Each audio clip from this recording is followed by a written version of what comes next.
একাডেমিতে তোমাদের সকলকে স্বাগত জানাই। আজ আমরা কথা বলবো মাধ্যমিক অর্থাৎ ক্লাস 10-এর ওয়েস্ট বেঙ্গল বোর্ডের ফিজিক্যাল সায়েন্সের 3 নম্বর চ্যাপ্টার রাসায়নিক গণনা সম্পর্কে। প্রথমে জানতে হবে রাসায়নিক গণনা চ্যাপ্টারটাতে মাধ্যমিকে ঠিক কিভাবে নাম্বার ডিস্ট্রিবিউশন হয়েছে। তোমাদের জেনে রাখতে হবে যে এখানে এমসিকিউ পার্ট যেটা, সেখান থেকে বরাদ্দ 1 নম্বর, ভেরি শর্ট টাইপ থেকে বরাদ্দ 1 নম্বর এবং লার্জ টাইপ থেকে বরাদ্দ 3 নম্বর, অর্থাৎ টোটাল 5 নম্বর কিন্তু আছে। তার মধ্যে যে লার্জ অ্যান্সার টাইপ যেটা বললাম আমি, যেখান থেকে আছে 3 নম্বর, সেখানে কিন্তু তোমাদের বুঝতে হবে যে এখান থেকে কিন্তু ম্যাক্সিমাম সময় বিগত বছরের পেপারগুলো অ্যানালাইসিস করলে দেখতে পাবে যে এই চ্যাপ্টার থেকে কিন্তু তোমাদের ম্যাক্সিমাম ক্ষেত্রেই অঙ্কটা আসে কিন্তু 3 নম্বরের একটা অঙ্ক আসে, বা অনেক সময় 2 নম্বরের একটা অঙ্ক দিয়ে ওরা 1 নম্বর একটা শর্ট টাইপের একটা অঙ্ক দেয় অথবা শর্ট টাইপের একটা সংজ্ঞা লিখতে পারে। তো এই হচ্ছে গিয়ে এই রাসায়নিক গণনা চ্যাপ্টারের নাম্বার ডিস্ট্রিবিউশন। প্রথমে আমাদের এই চ্যাপ্টার সম্পর্কে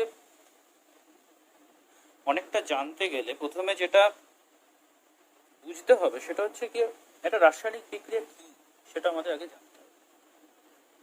যেমন ধরো আমরা যদি এখন একটা বিক্রিয়া লিখি, ধরো C+O2 থেকে,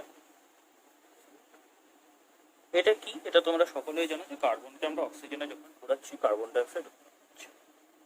অর্থাৎ এটা এমন একটা বিক্রিয়া যেখানে কি হচ্ছে না, একাধিক পদার্থের পরস্পরের সঙ্গে সংযোজন ঘটলো, অর্থাৎ কার্বন আর অক্সিজেন সংযুক্ত হয়ে কার্বন ডাই অক্সাইড। যে বিক্রিয়া যে বিশেষ সিস্টেমে এরকম ভাবে একাধিক পদার্থ পরস্পরের সঙ্গে সংযুক্ত হয় এবং একটা পদার্থ উৎপন্ন করে, তাকেই কিন্তু আমরা বলবো কিন্তু রাসায়নিক। এবং এই যে C+O2 থেকে CO2 হলো, বা আরো যে সমস্ত রাসায়নিক বিক্রিয়াগুলো তোমরা জানো, সেগুলোকে এরকম সমীকরণের আকারে প্রকাশ করার যে বিশেষ গঠন, তাকেই কিন্তু আমরা বলি রাসায়নিক সমীকরণ। এই রাসায়নিক বিক্রিয়া, রাসায়নিক সমীকরণ, এগুলো সম্বন্ধে বলা যেরকম হচ্ছে সেরকম আরেকটা জিনিস সম্পর্কে আমাদের বলা উচিত, খুব সেটাও খুব জরুরি, যে সেটা হচ্ছে গিয়ে ভর সংরক্ষণ সূত্র, অথবা অনেকে বলে এটা ভরের নিত্যতা সূত্র। বিজ্ঞানী ল্যাভয়েশিয়ার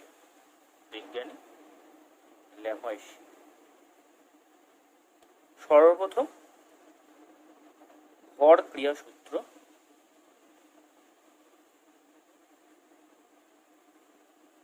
সম্বন্ধে আমাদের জানা।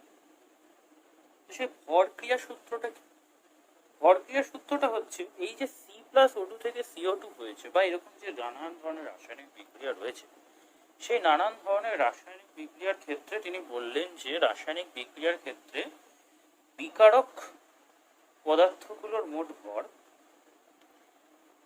যে সমস্ত বিকারক পদার্থগুলোর মোট ভর বিক্রিয়াজাত পদার্থগুলোর মোট ভরের সাথে সমান। মানে ধরো C+O2 থেকে যে CO2 হয়েছে, এখানে তোমাদের লেফট হ্যান্ড সাইডের যে সমস্ত ভরগুলো রয়েছে, যে সমস্ত পদার্থগুলো রাসায়নিক বিক্রিয়া করছে, সেখানে লেফট হ্যান্ড সাইডে যে সমস্ত পদার্থগুলো রয়েছে তাদের মোট ভরের সমষ্টিটা রাইট হ্যান্ড সাইডে যে সমস্ত পদার্থ উৎপন্ন হচ্ছে তাদের ভরের সমষ্টির সাথে সমান হবে। অর্থাৎ এটাই হচ্ছে ভরের সংরক্ষণ সূত্র অথবা ভরের নিত্যতা সূত্র। এটার মানেটা কি? এটার মানেটা হচ্ছে কি, পুরোনো রাসায়নিক বিক্রিয়ার ক্ষেত্রেই কিন্তু ভরের কোনো অপচয় হয় না, অর্থাৎ ভরটা সংরক্ষিত থাকে, মোট ভরের কোনো পরিবর্তনই ঘটে থাকে না। তো এই তো গেল 3টে সূত্র। এই 3টে সূত্র তোমরা দেখবে। 3টে সূত্র কি কি বললাম, একটা বলে নিচ্ছে রাসায়নিক বিক্রিয়া,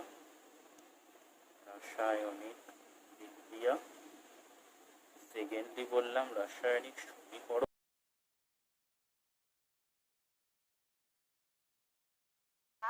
সংরক্ষণ। এই 3টে সূত্র কিন্তু খুব ভালোভাবে দেখে আমাদের যে পাঠ্যপুস্তক আছে সেখানে নিশ্চিতভাবে 3টে সূত্র কিন্তু ডিফিনিশন লেখা আছে। এই 3টে সূত্র আর একটা সূত্র বলতে পারো বা সম্পর্ক বলতে পারো, সেটা এই মানে অঙ্কগুলো করার পথে যেগুলো প্রত্যেকটা মুহূর্তে আমাদের লাগবে, সেটা হচ্ছে গিয়ে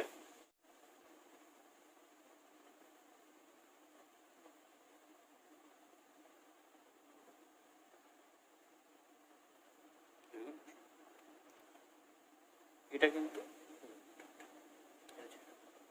ঠিক আছে। এবার আমরা চলে আসি, এরকম আমি অঙ্কগুলো সাজিয়ে রেখেছি, 1 2 3 করে অঙ্ক আছে। তো এই অঙ্কগুলো সম্পর্কে একটু তোমাদের ভালো করে বুঝতে হবে। এই অঙ্কগুলো যদি না বুঝতে পারো, দেখো অঙ্ক তো তোমরা কোনোদিন কমন পাবে না, কিন্তু অঙ্কের ধরনগুলো যদি তোমরা একবার শিখে নাও, তাহলে কিন্তু যে কোনো এরকম টাইপের অঙ্ক দিলেই তোমরা সেক্ষেত্রে নিঃসন্দেহে না।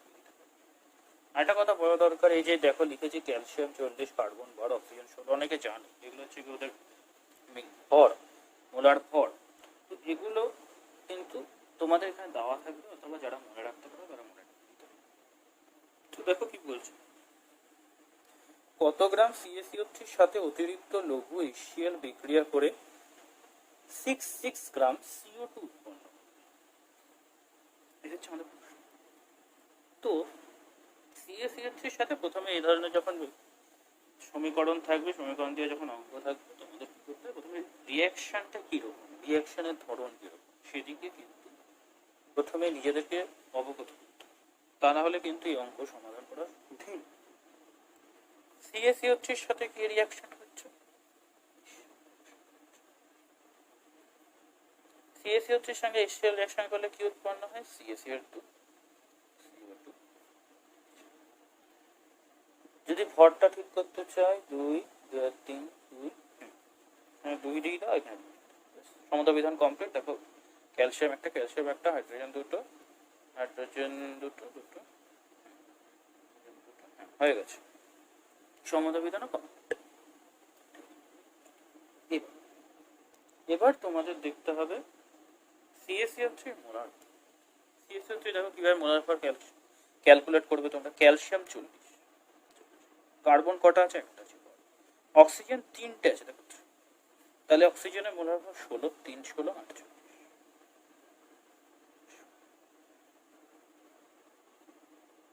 এখানে CO2, কার্বন 12, অক্সিজেন 16, তার মানে 44 গ্রাম CO2 যখন আমরা তৈরি করছি, তখন আমাদের 100 গ্রাম। সুতরাং আমাদের দরকার কত, দেখো বলে দিয়েছে, প্রশ্নে বলা আছে 66 গ্রাম, 66 গ্রাম, তাহলে 66 গ্রাম CO,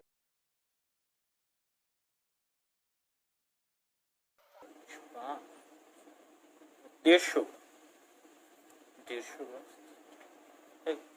এরকম তোমরা যদি একটা এই প্রসেসে অঙ্ক নাই ফেলতে পারো, এখানে 3 নম্বর তোমাকে দিতে বাধ্য, তোমাকে 3 নম্বর দেবে। তাহলে এই অঙ্কটা করলে তোমরা ছাক্কা 3 নম্বর পাচ্ছ। এটাই হচ্ছে কিন্তু এই চ্যাপ্টারের বেনিফিট। নেক্সট প্রশ্ন, এসটিপিতে 11.2 লিটার অ্যামোনিয়া তৈরি করতে কি পরিমাণ অ্যামোনিয়াম ক্লোরাইডের সাথে গলিচুন মিশিয়ে উত্তপ্ত করতে হবে। তাহলে অ্যামোনিয়া তৈরি করতে কি পরিমাণ অ্যামোনিয়াম ক্লোরাইডের সংকেত হচ্ছে কি NH4, এটা হচ্ছে কি অ্যামোনিয়াম ক্লোরাইডের সংকেত। তাহলে NH4Cl এর সাথে আমি যদি পলিচুন মিশাই, পলিচুনের সংকেত CaOH, এটার সাথে CaCl2 উৎপন্ন হবে, NH3 উৎপন্ন হবে। যদি ব্যালেন্স করতে চাই তাহলে হচ্ছে কি তোমার নাইট্রোজেন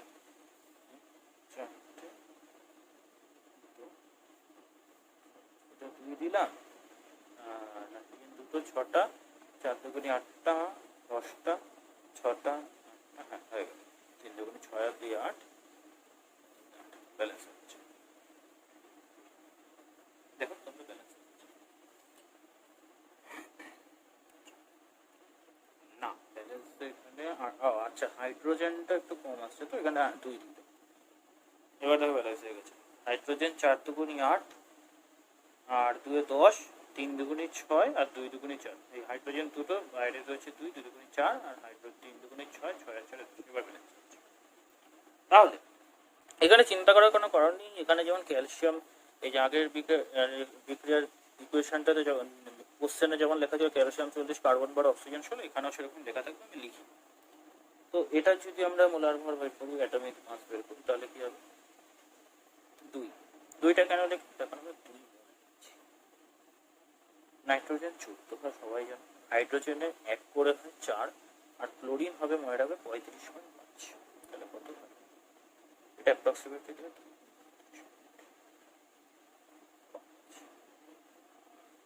4 13 9 13 দিচ্ছে, এটা 18 দিচ্ছে, তাহলে এটা 53, তাই তো 53। আর এখান থেকে কত আসছে, এসটিপিতে 1 মোলের জন্য 22.4 লিটার, 2 মোলের জন্য অবশ্যই বুঝতে পারছো 22.4 ইন্টু 2 পাবো। 1 মোলের জন্য যদি 22.4 লিটার হয়, 2 মোলের জন্য 2 গুণ 22.4, এটা এসটিপি লিখে দিই। তাহলে 2 গুণ 22.4 লিটার যখন NH3 তৈরি হচ্ছে, তখন আমার লাগছে হচ্ছে কি তোমার 2 গুণ 53.5 গ্রাম NH3। তখন আমাকে উৎপন্ন করতে হবে 11, এটার জন্য কত লাগে 2 গুণ 53.5 2 গুণ 11, এটা করলে তোমার 2 2 কেটে গেল, অ্যাপ্রক্সিমেটলি তোমাদের চলে আসবে 26.75। বুঝা গেল? যদি কোনো ডাউট থাকে কমেন্ট সেকশনে অবশ্যই জানাবে, যে কোনো ডাউট থাকবে।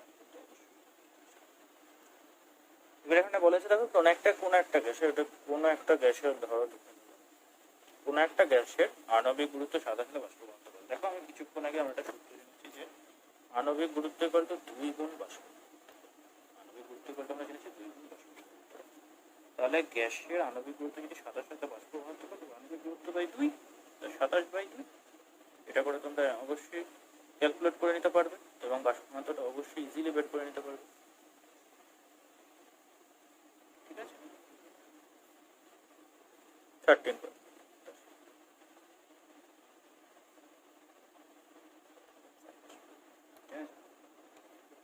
এই প্রশ্ন কিন্তু বাণিজ্যিক জিঙ্কের 35%, এই সমস্ত অশুদ্ধি, যে সমস্ত মানে কোনো দেবের জিঙ্কে অশুদ্ধি রয়েছে, ফিরাসে অশুদ্ধি রয়েছে, এতে লোহায় মরচে পড়েছে, সেক্ষেত্রে যে সমস্ত অঙ্কগুলো হয়, এই ধরনের অঙ্কগুলো কিন্তু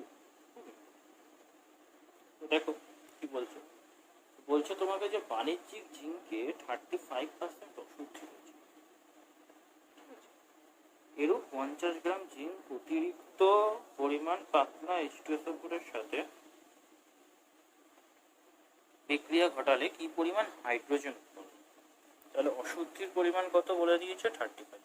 দেখো অশুদ্ধি হচ্ছে 35%। তাহলে 100-র মধ্যে যদি 35 ভাগ যদি অশুদ্ধই থাকে, তাহলে বিশুদ্ধ জিঙ্ক কতটা?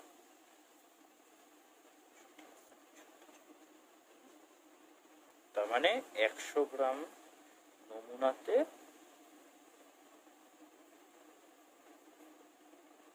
জিঙ্কের পরিমাণ,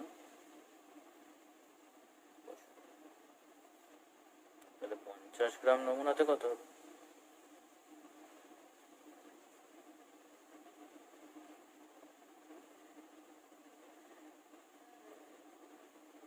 50 করলাম কেন বুঝতে পারলো তো? দেখো বলেছে এরূপ 50 গ্রাম জিঙ্কে অতিরিক্ত পরিমাণ পাতলা H2SO4, পাতলা এটা পরে দেখছি আমরা, কিন্তু আগে বলছে 50 গ্রাম জিঙ্কে। তো 50 গ্রাম জিঙ্কের মধ্যে এত গ্রাম তোমার ভালো জিঙ্ক। এবার দেখো কি বলছি, জিঙ্ক পাতলা H2SO4 এর সাথে দেখো এটা কমন এবং খুবই পরিচিত রিঅ্যাকশন দেখছি, Zn এর সাথে H2SO4, জিঙ্ক আর পাতলা সালফিউরিক অ্যাসিড H2SO4 থেকে হবে কিন্তু তোমাদের ZnSO4 প্লাস H2। কি পরিমাণ হাইড্রোজেন উৎপন্ন হয়? মেইন যে রিঅ্যাকশন এখানে জিঙ্ক কত হয়, জিঙ্কের মোলার মাস হয় কিন্তু 65, আর হাইড্রোজেন হয় 1 করে, দুটো রয়েছে তো 2, তাহলে কি 65 গ্রাম জিঙ্কে 2 গ্রাম।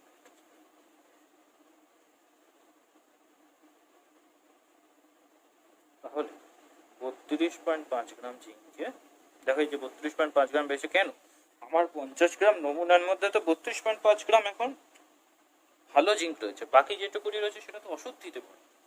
আর আমার মেন রিঅ্যাকশনে কি, মেন রিঅ্যাকশনে 65 গ্রাম জিঙ্কে এত গ্রাম হাইড্রোজেন রয়েছে, আর 32.5 গ্রাম জিঙ্কে বের করবো, কারণ 50 গ্রাম জিঙ্কের মধ্যে জিঙ্কের যে নমুনা সেখানে 32.5 গ্রাম হচ্ছে কি আমার ভালো রয়েছে।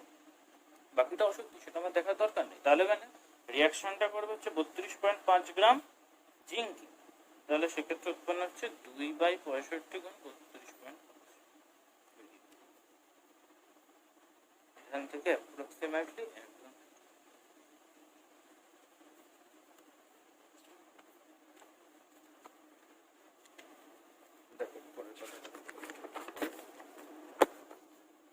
মিথেনের আণবিকগুলো এমসিকিউ বেস্ট, এই দুটো এমসিকিউ বেস্ট ভালো, এগুলো এমসিকিউ দিতে পারে। এই শর্ট অ্যান্সারটা, মিথেনের আণবিক ওজন 16 হলে এর বাষ্প ঘনত্ব কত? এর বাষ্প ঘনত্ব হবে কেন হলো? আণবিক ওজনের অর্ধেক হয় বাষ্প ঘনত্ব, তাই জন্য। আরেকটা হচ্ছে কি 12 গ্রাম সি এর সঙ্গে 32 গ্রাম ওটুর বিক্রিয়া কত বার CO2? কার্বনের সঙ্গে oxygen, C plus CO2। Carbon এখানে কত 12, অক্সিজেন 16, কত 32, অর্থাৎ এর রিঅ্যাকশনটা একদমই সহজ। কত মোল? 1 মোল। সি প্লাস থেকে CO2 1 মোল, তাই জন্য কত মোল উৎপন্ন হবে CO2। এই ছিল আজকে আমাদের টপিক, রাসায়নিক গণনা। তোমরা ভালো করে ভিডিওটা দেখবে, যদি কোনো জিজ্ঞাসা থাকে কমেন্ট